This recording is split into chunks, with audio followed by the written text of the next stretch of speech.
আব্বে তুমি পানিতে গুলি করো কেন? আব্বে এটা দিয়ে আমি মাছ মারি। আচ্ছা আমিও মারবো, এই নাও। তুমি দেখো আমি কত বড় মাছ মারি।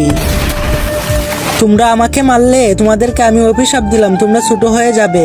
আরে আরে আরে জলপরা আমাদেরকে ঠিক করে দাও, আমাদের ভুল হয়েছে, আমাদেরকে বড় করে দাও।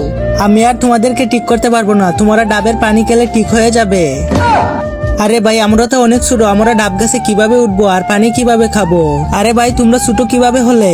আমরা জলপরাকে গুলি করেছিলাম, তার জন্য আমাদেরকে ছোট করে দিয়েছে। ভাই তুই আমাদেরকে বাঁচা। বড় হবে কেমন করে?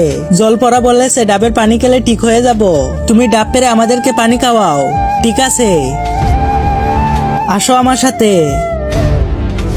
তাড়াতাড়ি পারো। হ্যাঁ, কিন্তু তার আগে মাকে তো আমরা সবাই ভালোবাসি। আজকে দেখবো সেই মায়ের জন্য কে কে ভিডিওটিতে লাইক করে চ্যানেলটি সাবস্ক্রাইব করে দেয়। আসলে আমি দেখতে চাই তুমি মাকে কতটা ভালোবাসো। আর কমেন্টে অবশ্যই আই লাভ ইউ মা লিখে যাবে। আব্বে কেমন করে পারো? তাড়াতাড়ি পারো। ঠিক আছে পারতাছি। আরে বাপরে এটা কি হলো?